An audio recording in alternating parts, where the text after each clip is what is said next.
할렐루야. 모든 영광과 찬송과 감사를 우리 하나님께 올려드립니다.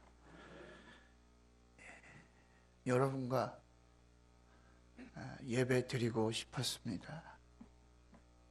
그리고 이 강단에서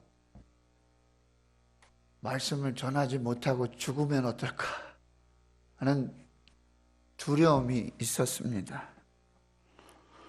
지난 1월에 급성 림프 종양, 혈액암 확진을 받고 서울 신촌연대 세브란스 병원에 입원했습니다. 25회의 방사선 치료, 또 4차에 걸친 항암 치료를 여러분의 기도로, 응원으로, 그 힘으로 잘 이겼습니다. 7월 초에 퇴원을 했습니다. 관해 판정을 받았습니다. 이 관해라는 말은 의학적으로는 제 몸 안에 암세포가 없다라는 이야기입니다. 그리고 다른 장기라든지 다른 기관으로 전이되지 않은 깨끗한 그 상태를 말하고 있습니다. 교회로 또 집으로 돌아와서 쉬면서 쉬는 게 일이었습니다. 잘 먹는 게 일이었고 자는 게 일이고 또 운동을 하는 게 일이었습니다.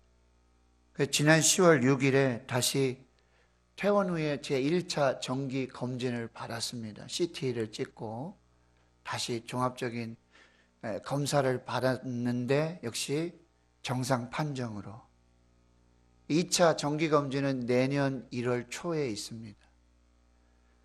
물론 이 항암 치료 또 방사선 치료 마치고 관해 판정을 받더라도 향후 5년까지 그리고 앞으로 살아있는 동안에는 재발이라든지 기타 다른 어떤 질병의 발병의 위험이 항상 도사리고 있는 것이 사실입니다. 네, 여러분, 염려를 묵상하면 근심이 됩니다. 잠언 말씀에도 근심은 뼈를 상하게 한다. 마음의 기쁨은 양약이 된다. 염려를 묵상하지 마시고 하나님의 말씀을 묵상하십시오. 그것은 소망이 됩니다. 그것은 믿음이 됩니다. 그것은 하나님의 능력의 통로가 되는 줄 믿습니다. 계속해서 기도를 받아야 하는 입장입니다. 참 많은 사랑의 빛을 줬습니다. 당회와 또 원로 목사님 그리고 우리 부교역자들 모든 성도들의 기도로 지금 이 자리에 서 있는 줄 믿습니다. 하나님이 특별히 허락하신 쉼의 시간이었습니다. 하프타임, 안식의 시간이었습니다. 그러나 동시에 광야의 시간이었습니다. 끝이 보이지 않고 길이 없는 그곳에 홀로 내버려지고 내 동댕이 쳐진 그런 모습. 그러나 하나님께서 이렇게 강단에 서서 또 말씀을 전할 수 있는 은혜를 주셨습니다. 오늘 가장 먼저 제가 고백하는 것은 이 모든 일을 하나님이 하셨습니다. 이 모든 것은 하나님의 은혜인 줄 믿습니다. 이 모든 것은 교회와 성도들의 눈물의 기도의 열매의 응답인 줄을 믿습니다. 오늘 할렐루야 찬양대가 사명이라는 제목의 찬양을 해 주셨어요. 들으면서 그동안 잊고 있었던 사명이 다시 떠오르고 또 그 사명이 다시 각인되는 그런 시간이었어요. 주님이 홀로 가신 그 길, 아무도 가지 않으셨던 그 길을 가겠습니다. 십자가의 그 길을 가겠습니다. 모든 물과 피를 흘리신 그 길을 가겠습니다. 험한 산도 바다 끝이라도 나는 괜찮습니다. 주님이 가신 그 길을 가겠습니다. 생명을 버리면서까지 그 한 영혼을 구원하시고 나를 구원하여 주신 그 생명의 길을 저도 가겠습니다. 이 사명의 고백이었습니다. 제가 내단교회 부목사로 있을 때에 이 조석원 담임 목사님을 모시고 경기도 광주에 있는 서울 장신대학교를 다녀온 적이 있습니다. 목사님께서 그곳에 채플에 설교를 부탁받으셔서 제가 운전을 하고 목사님과 동행했던 적이 있습니다. 학교에 도착하니까 조금 시간이 남았어요. 채플 시간까지. 그래서 당시 이 문성모 총장님이신데 그 총장실에 들어가서 총장님과 다과하면서 이렇게 대화할 수 있는 그런 시간이 있었습니다. 거기 들어가 보니 작은 액자가 총장실에 걸려 있었네요. 여러분이 지금 보고 계시는 이 액자에. 거기에는 눈물 목회, 무릎 목회, 침묵 목회. 그 액자를 보고 그 글씨를 읽는 순간 제 눈이 띄어지고 가슴에 감동이 오고 또 가슴에 마치 새겨지는 듯한, 그래서 짧은 시간 총장님과 대화를 했지만 아주 하나님이 동행하시는 그런 성령의 은혜를 경험할 수가 있었습니다. 오늘 본문에서 사도 바울은 이렇게 고백하고 있습니다. 어디를 가든지 환난이 있고 핍박이 있고 고난이 있고 박해가 있을 것을 나는 잘 압니다. 왜 그렇습니까? 성령께서 가르쳐 주셨기 때문이에요. 그리고 이 사도 바울을 통해서 복음을 들었던 제자들이 사도 바울을 말립니다. 지금 예루살렘에 가면 당신이 결박을 받고 핍박을 받고 생명조차 위험에 처해질 수가 있습니다. 그러니 몸을 사리고 지금쯤에서 잠시 중단하는 게 어떻겠습니까? 하는 충정 어린 진심의 권면을 하게 됩니다. 그런데 그것도 역시 성령의 감동으로 권면하는 말이었습니다. 그러나 사도 바울은 지금 자신에게 다가오고 있는 환난이나 박해나 핍박에 뒤로 물러나고 그 선교의 사명을 중단해서 하나님이 주신 사명을 끝내려고 하지 않습니다. 그래서 3차 선교 여행을 하면서 예루살렘으로 돌아가는 그 길에 에베소 교회 장로님들을 밀레도에 불러서 오늘 이 말씀을 선포하고 있는 것입니다. 내가 달려갈 길과 주 예수께 받은 사명, 곧 하나님의 은혜의 복음을 증언하는 일을 마치려 하면은 나의 생명조차 조금 더 귀한 것으로 여기지 아니하노라. 이 말은 사도 바울의 사명이었고 선교 비전이었고 목회 철학이었습니다.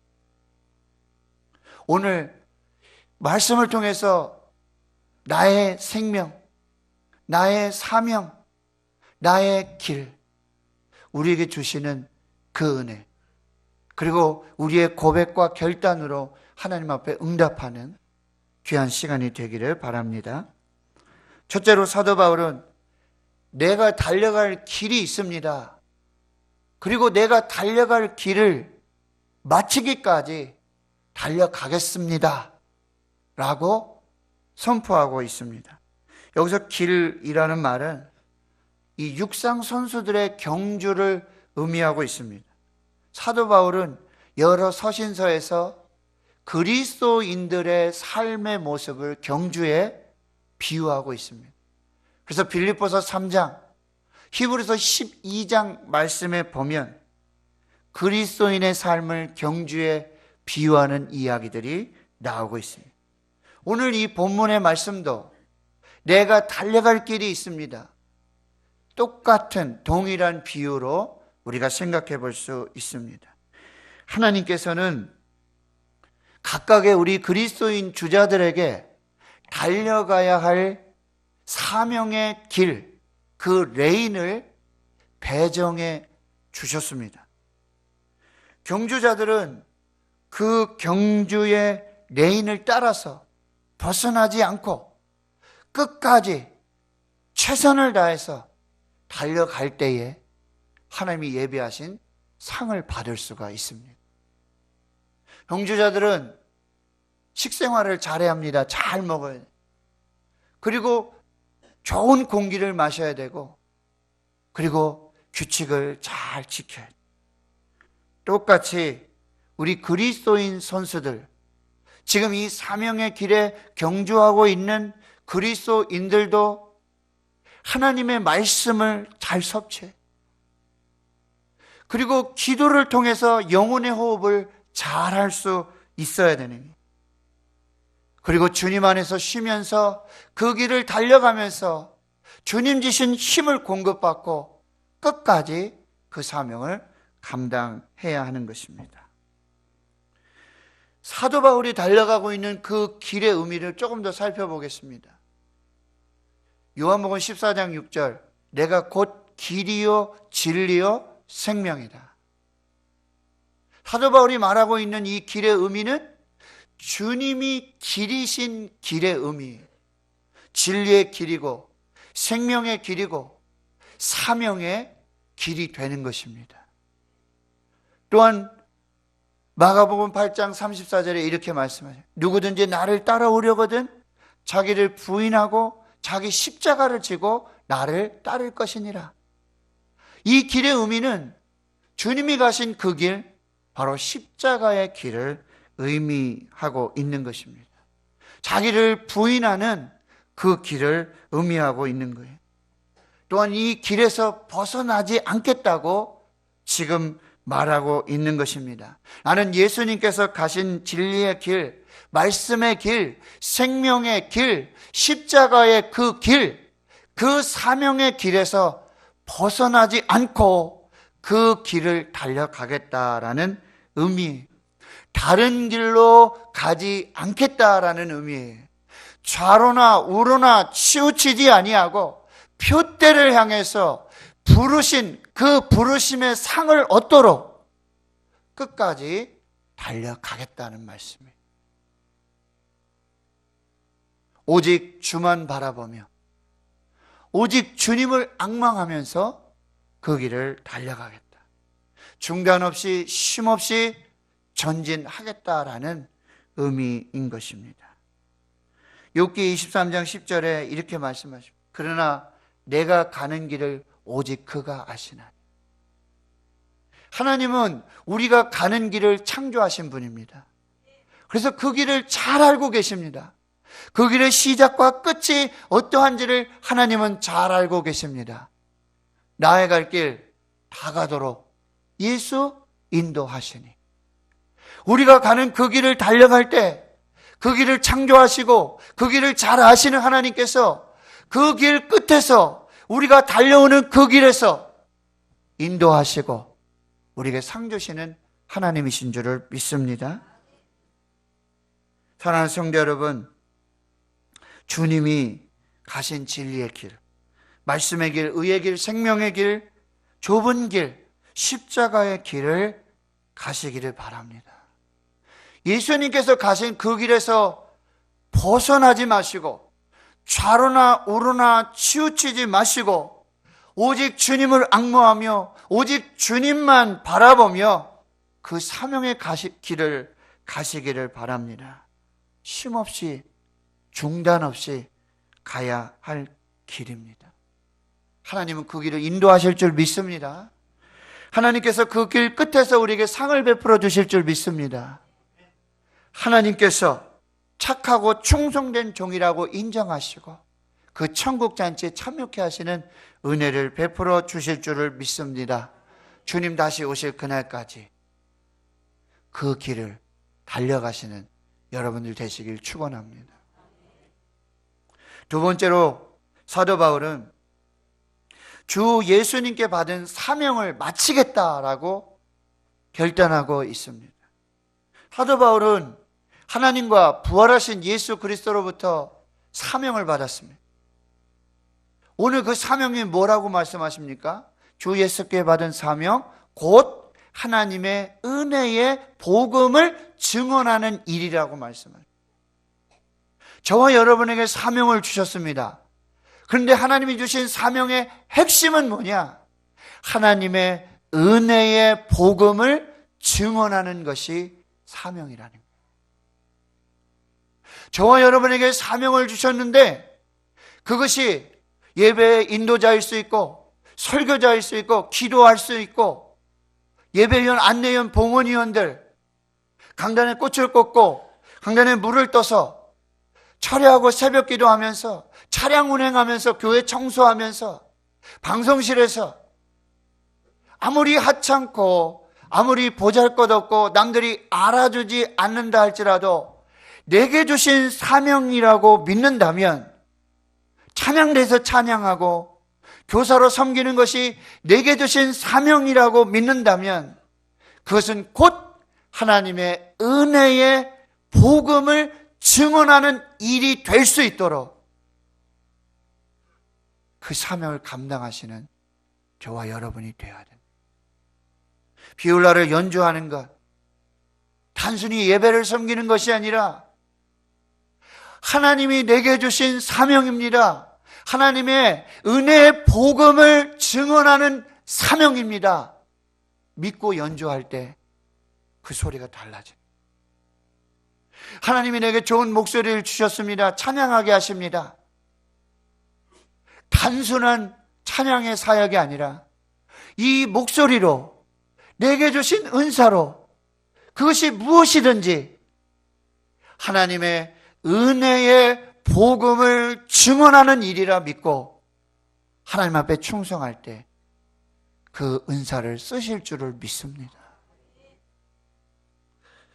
1988년 서울 올림픽이 있던 해입니다. 제가 고등학교 2학년 여름 수련회 가서 저는 하나님을 만났습니다. 성령님을 만났습니다. 예수님을 나의 구주, 나의 하나님으로 고백하고 내가 이제 평생 예수를 위해서 살겠습니다. 고백하는 시간이었어요. 한없이 눈물이 흐르고 주체할 수 없는 감사와 감격, 말로 형언할 수 없는 평강을 누리는 귀한 시간을 지내고 있었는데 그때 하나님께서 저를 통해서 이렇게 고백하게 하시고 하나님 감사합니다. 하나님 나 같은 죄인도 살려주시고 구원해 주시니 감사합니다. 구원받을 만한 아무런 자격이나 조건이 없고 시골에서 가난한 농부의 아들 5남 2녀 중에 막내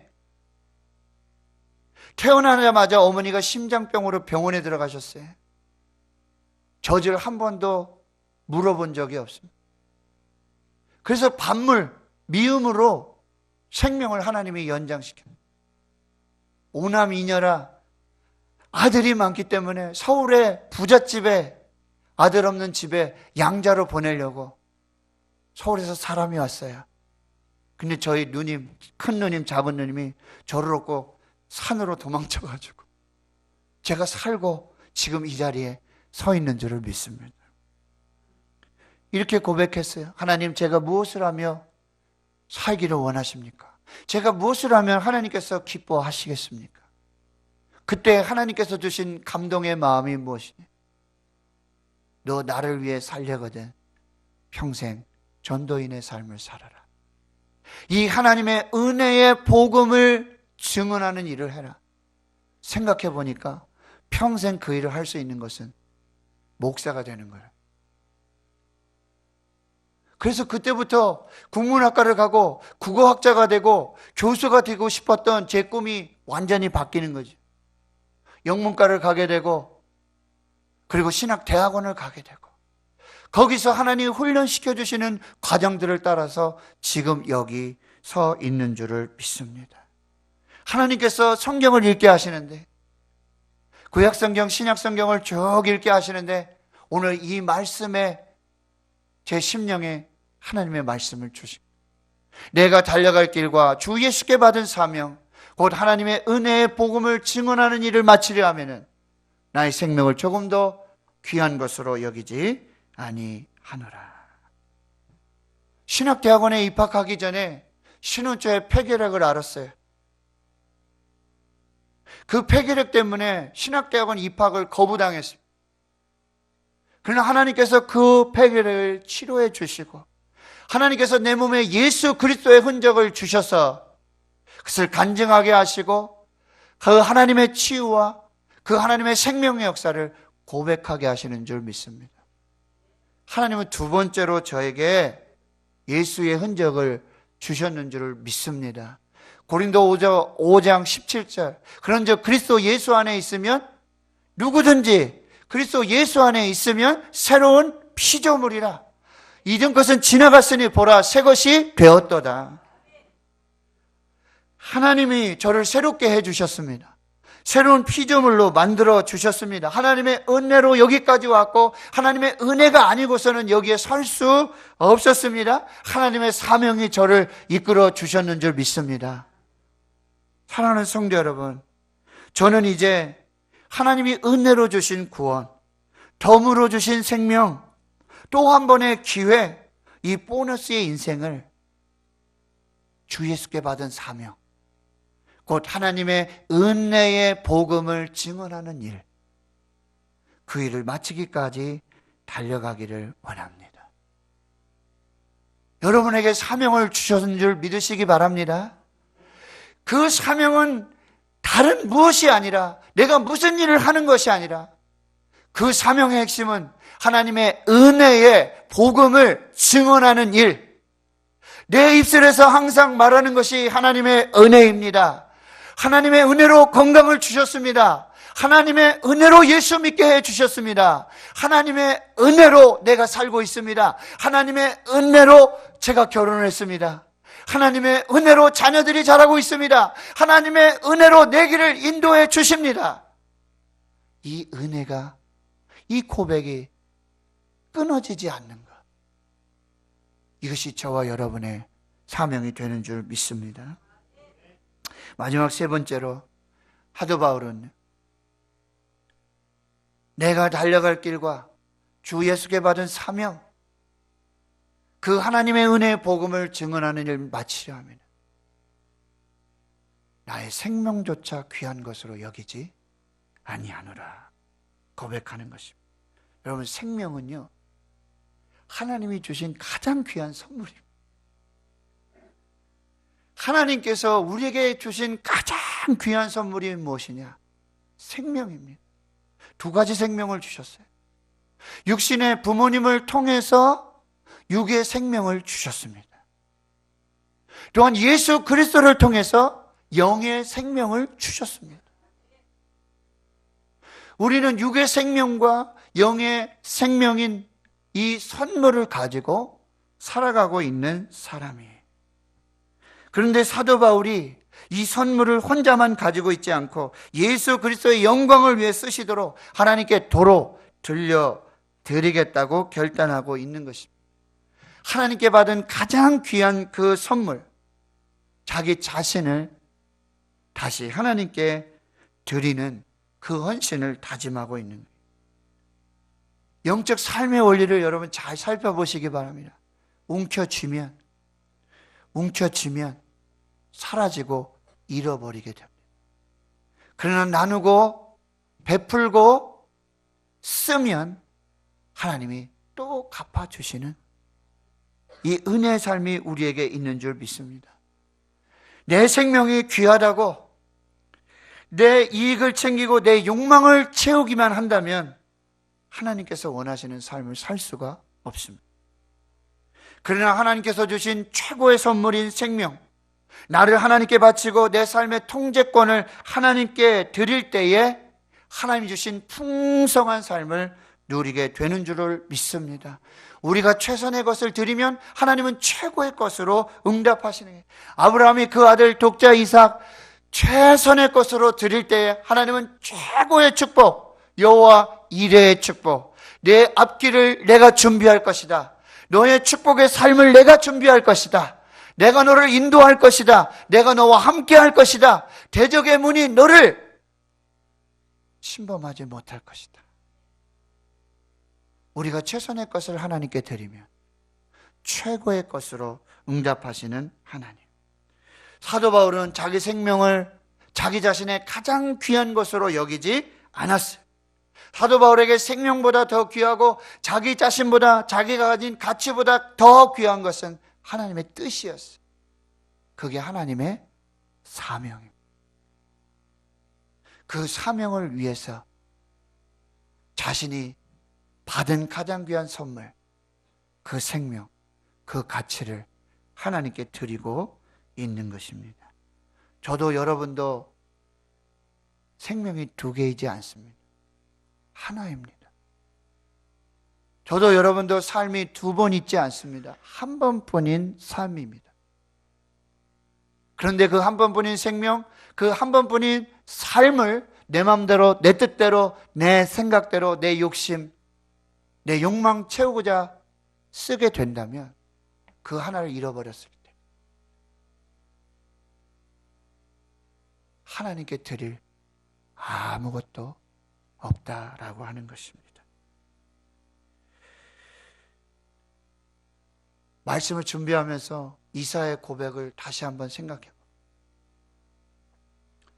우시야 왕이 죽던 해에 이사야가 성전에 들어가요.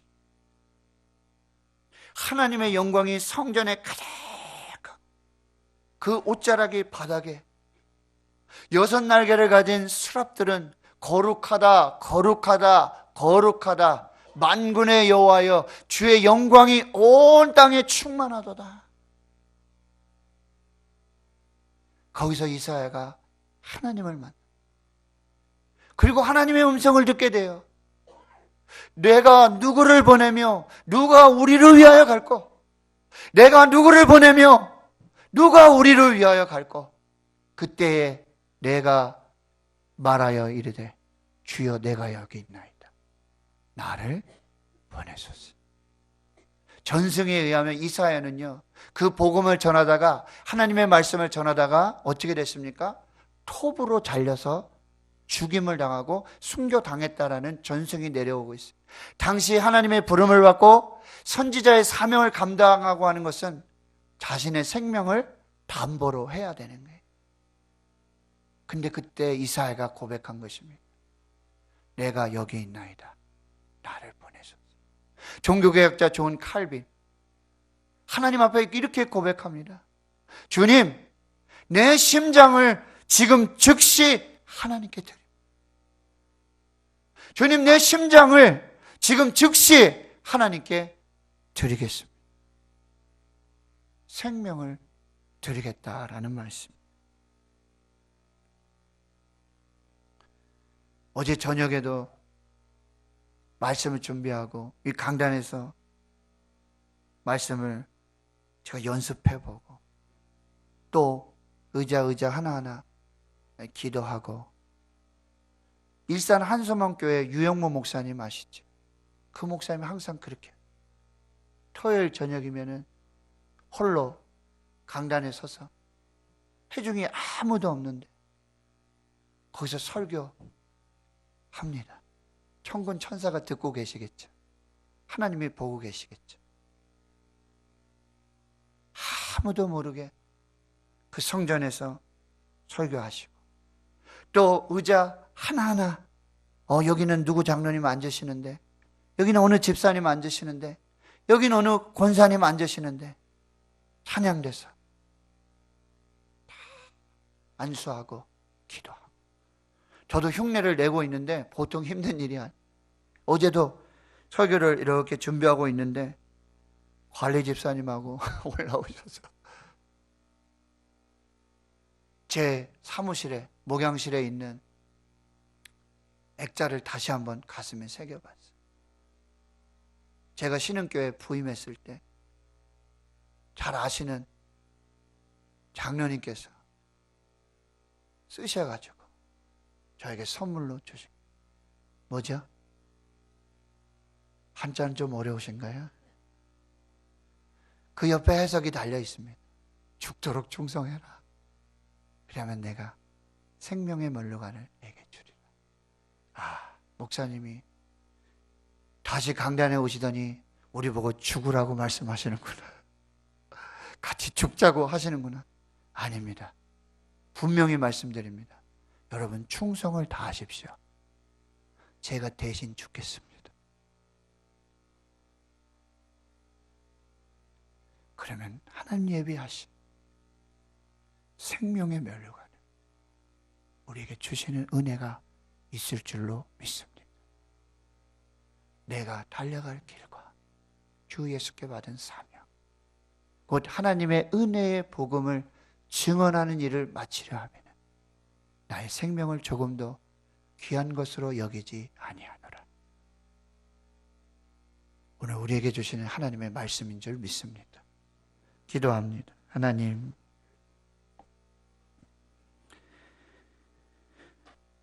오늘 우리에게 주신 그 사명의 길, 하나님의 은혜의 복음을 증언하는 사명, 우리의 생명을 들여서 감당하고 충성하는 저희들 모두가 되게 해 주시옵소서.